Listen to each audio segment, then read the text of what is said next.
Today, I'm going to show you how to change the background color of your canvas. Super useful if you're working with transparent videos, text, or need a clean base color. First, open your project and head over to the preview window.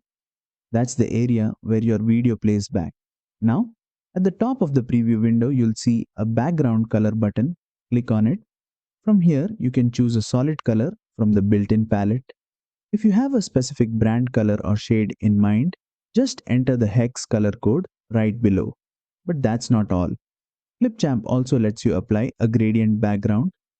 Just switch to the gradient tab and pick your two favorite colors for a smooth blended background. This background will show through wherever you have transparency in your video. So it's great for titles, overlays, or layered content. And there you go. A quick and easy way to give your canvas a custom look.